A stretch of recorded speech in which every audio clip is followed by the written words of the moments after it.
Yes, I am live. I'm gonna drink water.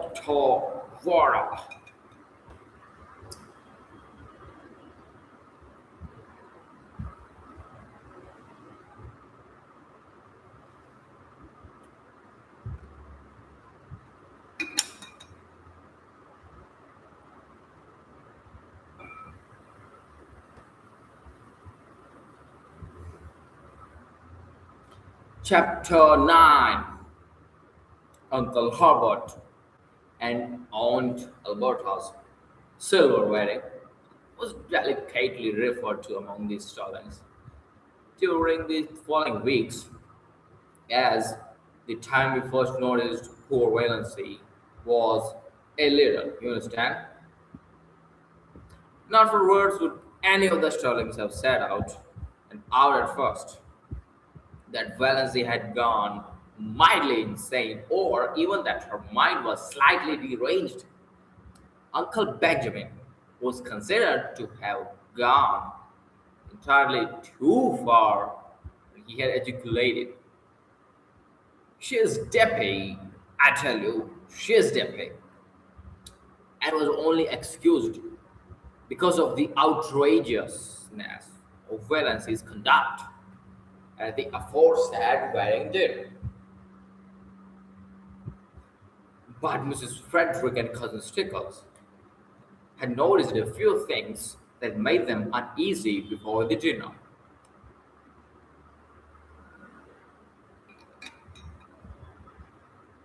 It had begun with the rosebush, of course, and Valency never was really quite right again.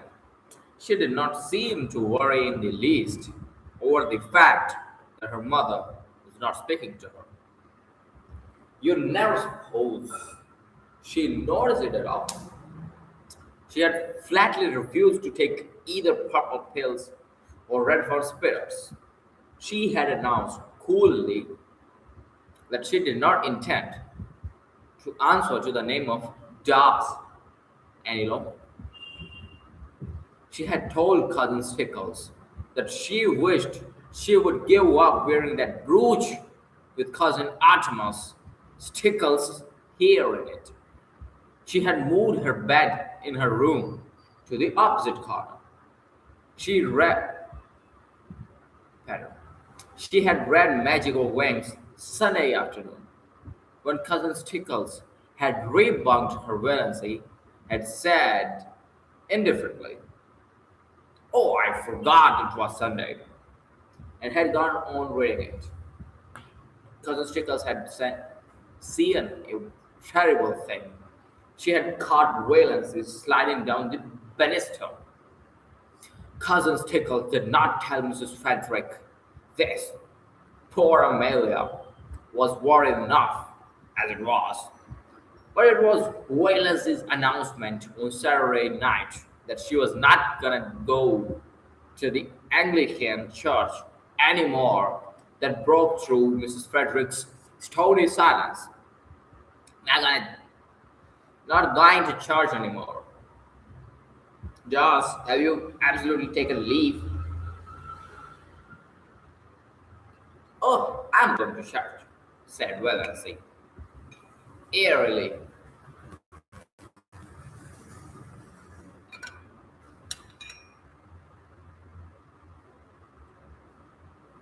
I'm going to the Presbyterian church, but to the Anglican church I will not go. This was even worse. Mrs. Frederick had recourse to tears. Having found outraged, Majesty had ceased to be effective. What have you gotten against the Anglican church? She sobbed. Nothing. Only just that you always made me go there. If you'd made me go to the Presbyterian church, I want to go to the Anglican. Is that a nice thing to say to your mother? Oh, how true it is that it is sharper than a serpent's tooth to have a thankless child. Is that a nice thing to say to your daughter? sad and repentant Valency. So Valence's behavior at the silver wedding was not quite the surprise to Mrs. Frederick and Christian Stickles that it was to the rest. They were doubtful about the wisdom of taking her, but concluded it would make talk if they didn't. Perhaps she would behave herself. And so far, no outsider suspected there was anything queer about her. By a special mercy of Providence, it had poured torrents Sunday morning. So Wellesley had not carried out her hideous threat of going to the Presbyterian church. Wellesley would not have cared in the least if they had left her home, left her at home.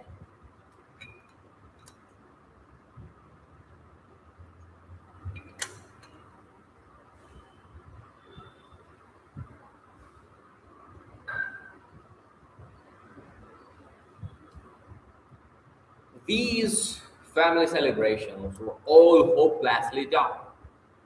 But the Stallings always celebrated everything. It was a long established custom.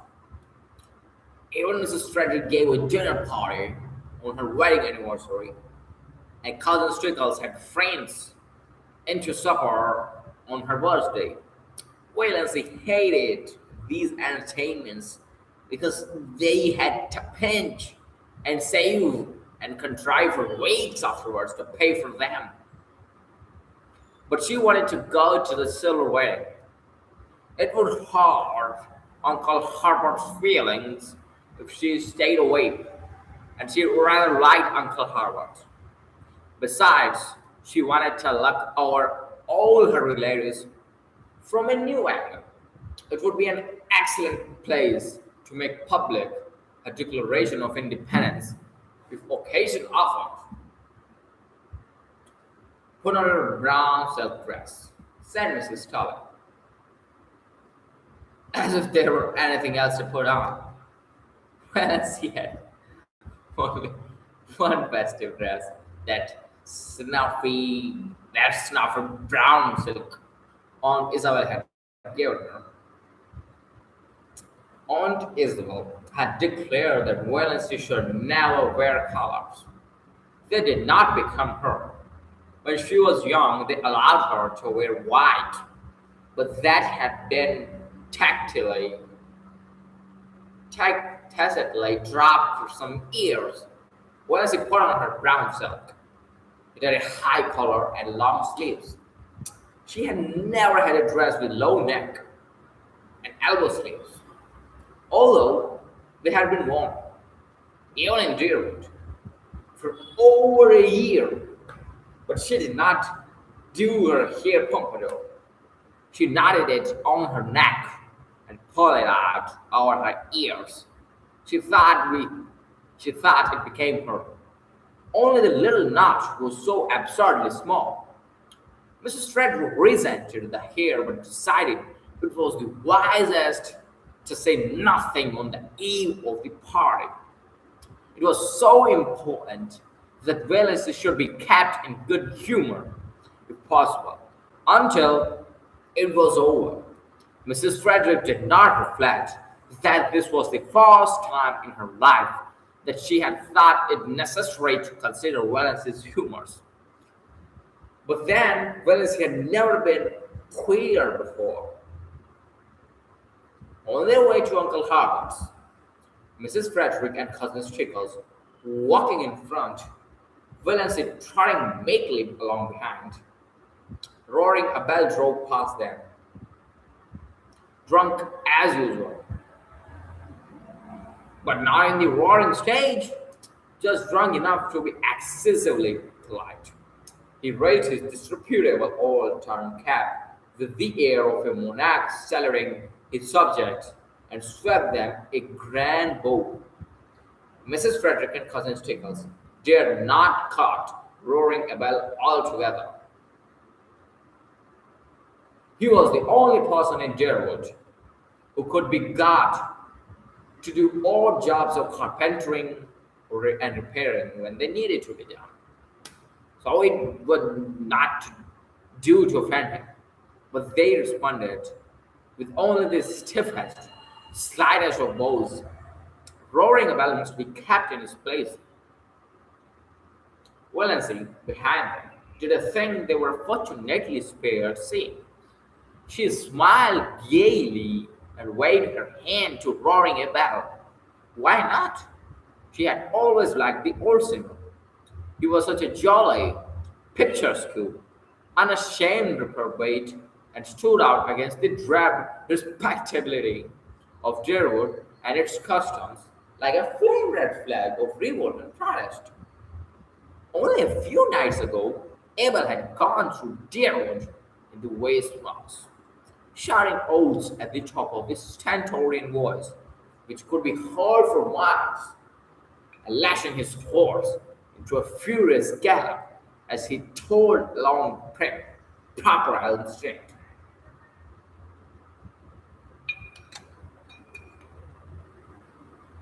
Yelling and blaspheming like a fiend, shouted Cousin Stickles at the breakfast table.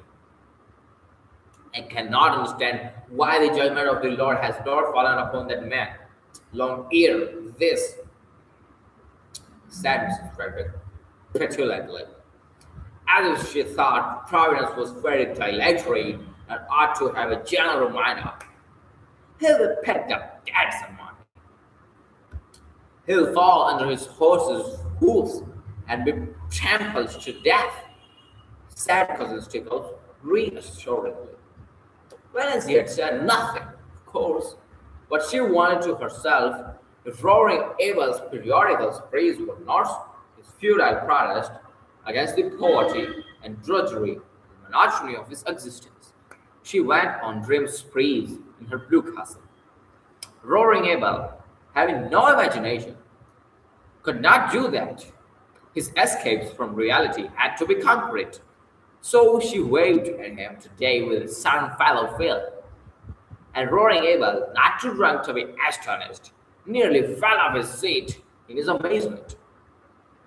By this time, they had reached Maple Avenue and Uncle Harbert's house, a large, pretentious structure, peppered with meaningless bay windows and exorcent porches.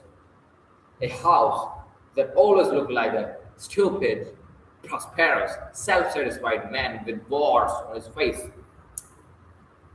A house like that, said Elsie solemnly, is a blasphemy.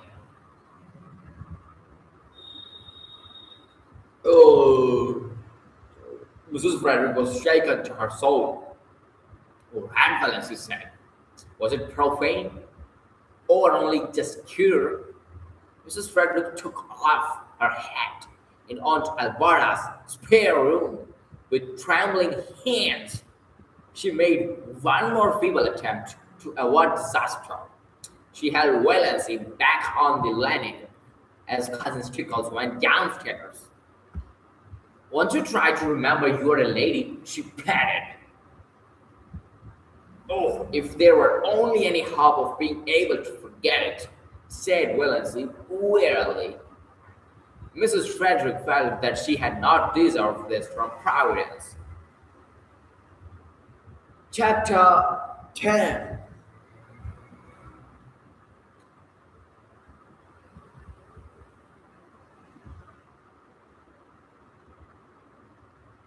Bless this food to our youth and consecrate our lives to the service, said Uncle Hubbard briskly. Aunt Wellington frowned. She always considered Hubbard's graces entirely too short and flippant. A grace, to be a grace in Wellington's eyes, had to be at least 3 minutes long and uttered in an unearthly tone between a groan and a chant. As a protest, she kept her head bent a perceptible time after all the rest had been lifted. When she permitted herself to sit upright, she found Valency looking at her. Even afterwards, Aunt Wellington averred that she had known from that moment that there was something wrong with Valency. In those queer, slanted eyes of hers. We should always have known she was not entirely right with eyes like that. There was an odd gleam of mockery and amusement, as if Valence were laughing at her. So the thing was so the thing was unthinkable. Of course, Aunt Wellington at once ceased to think it. Wallace was enjoying herself.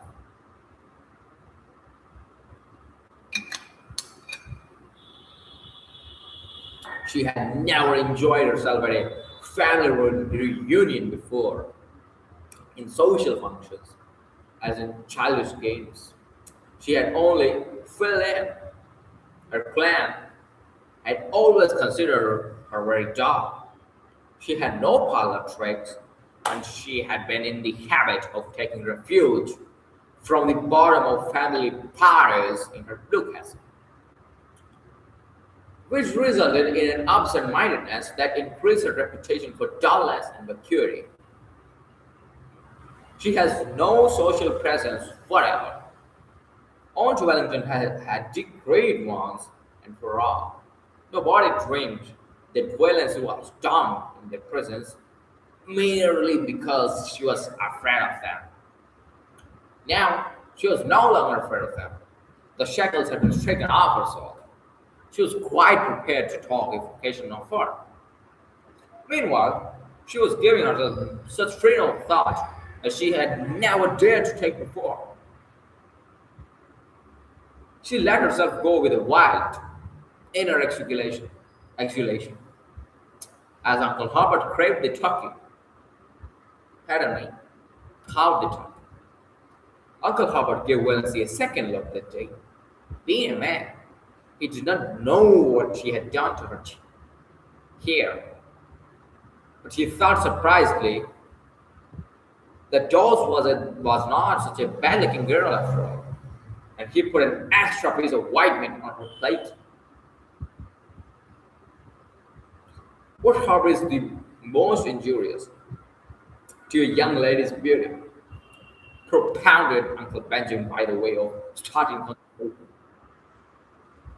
Loosening things up a bit, as you would have said. Well, I see. Whose duty it was to say, what? Did not say it. Nobody else said it. So Uncle Benjamin, after an expectant pause, had to answer, thine, and felt that his rail had fallen flat. He looked resentfully at Valency, who had never failed him before, but Valency did not seem even to be aware of it. She was gazing around the table.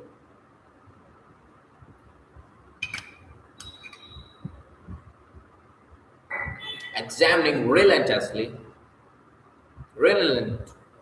fuck it, pardon me, examining relentlessly everyone in this depressing assembly of sensible people and watching their little squirms with a detached, amused smile. So these were the people she had always held in reverence and fear. She seemed to see them with new eyes, big, capable, patronizing, voluble Aunt Mildred, who thought herself the cleverest woman in the clan, her husband a little lower than the angels, and her children wonders. Had not her son, Howard, been all through teething at 11 months?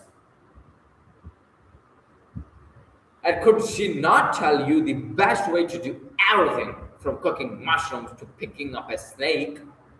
What a bore she was. What ugly moles she had on her face.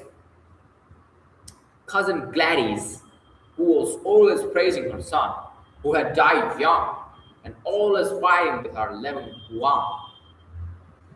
She had neuritis, or what she called neuritis. It jumped about from one part of her body to another. It was a convenient thing. If anybody wanted her to go somewhere she didn't want to go, she had neuritis in her legs. And always, if any mental effort was required, she could have neuritis in her head. You can think with neuritis in your head, my dear. What an old humbug you are, thought Valency imperiously. Aunt Isabel. Valency counted her chins. Aunt Isabel was the critic of the clan. She had always gone about scratching people flat. More, more member of it than Valency were afraid of her. She had, it was considered, a biting tongue. I wonder what would happen to your face if you ever smiled, speculated Valency, unblushingly. Second cousin Sarah Taylor, with her great, pale, expressionless eyes, who was noted for the variety of her pickle recipes and for nothing else, so afraid of saying something indiscreet that she never said anything worth listening to.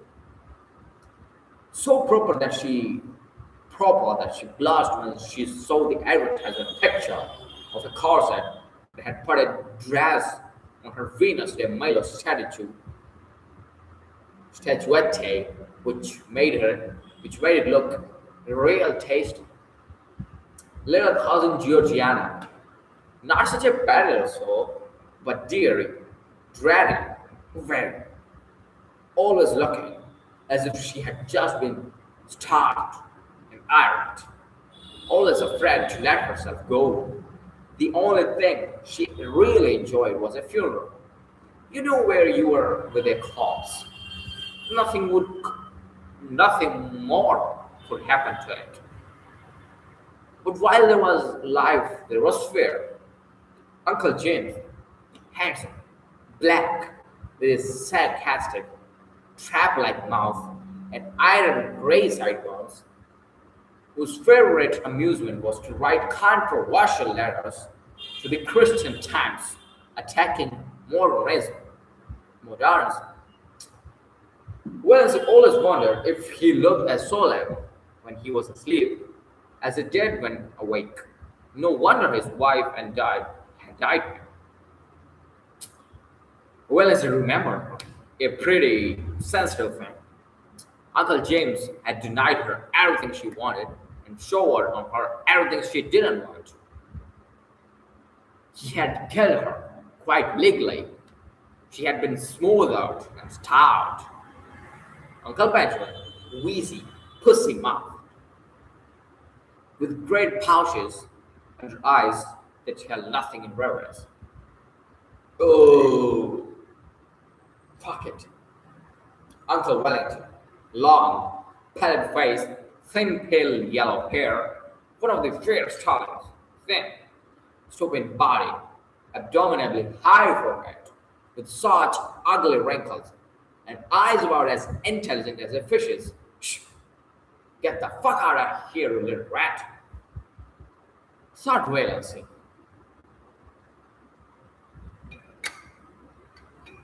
Looks like a cartoon of himself.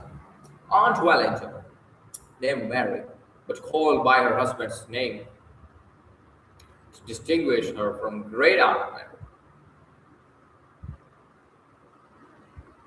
A massive, dignified, prominent lady, splendidly arranged, iron gray hair, rich, fashionable beaded dress, had her morals removed by electrolysis, which Aunt Mildred thought was a wet evasion of purposes of God. Uncle Herbert, with his spiky gray hair, Aunt Alberta, who twisted her mouth so unpleasantly in talking and had a great reputation of unselfishness because because she was always giving up a lot of things she didn't want.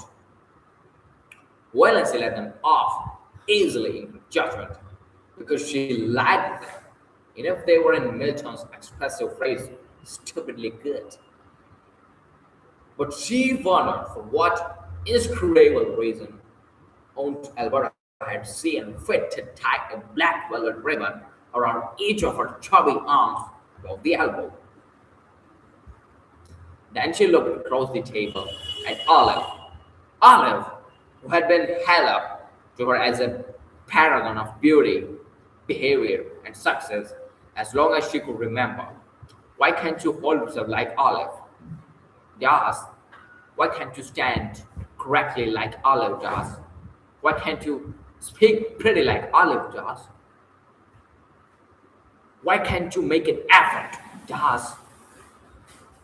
Venus's elfin eyes lost their mocking glitter and became pensive and sorrowful. You could not ignore or disdain her.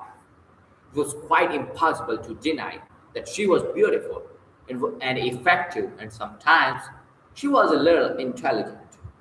Her mouth might be a trifle heavy.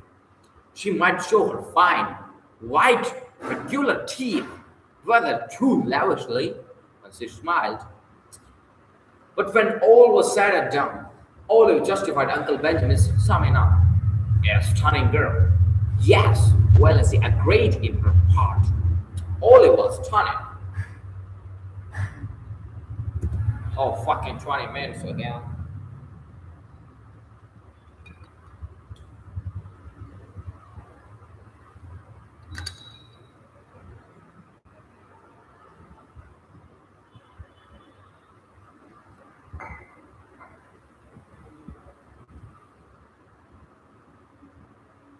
20 seconds, pardon me. It was not 20 minutes.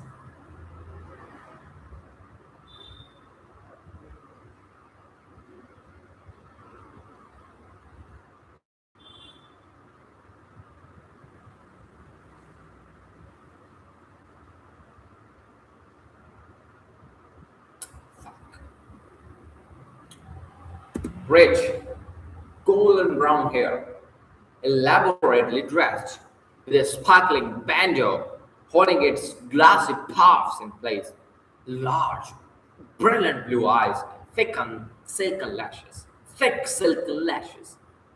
face of rose and bare neck of snow, rising above her gown, great bubbles in her ears, the blue-white diamond flame on her long, smooth, waxen finger with its rosy, pointy nail, arms of marble gleaming through green chiffon and shadow lace.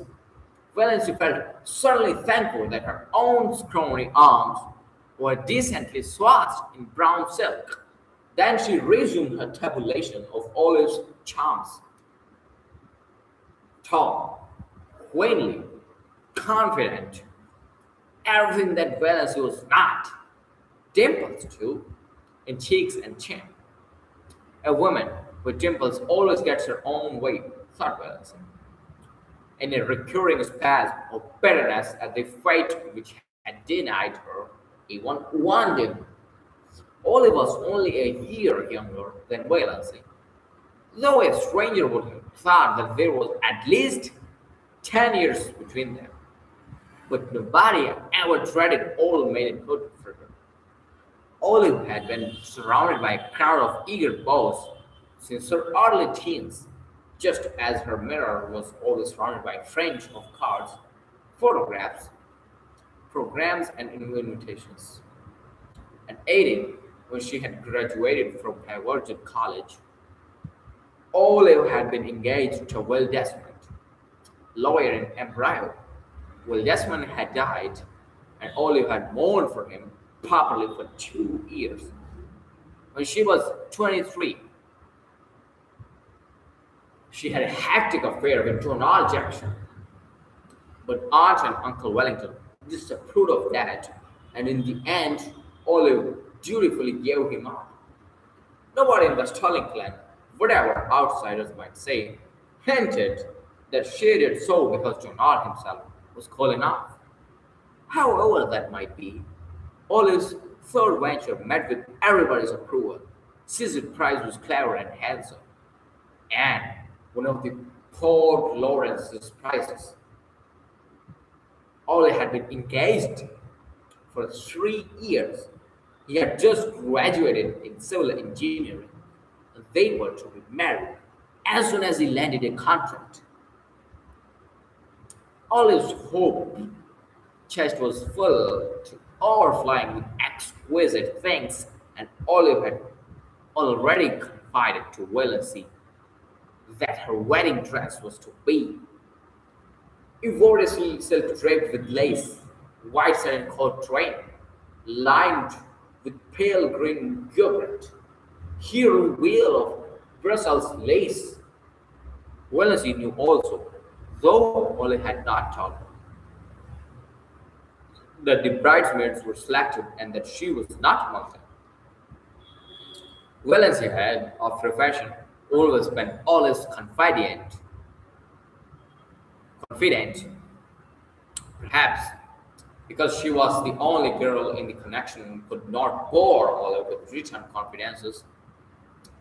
Olive always told Valency all the details of her love affairs, from the days when the little boys in school used to persecute her with love letters. Valency could not comfort herself by thinking these affairs mythical. Olive really had them. Many men had gone mad over her besides the three fortunate ones. I don't know what the poor idiots see in me that drives them to make such double idiots of themselves. Olive was wont to say, Valency would not, pardon me, Valency would have liked to say, I don't either. But truth and diplomacy both restrained me.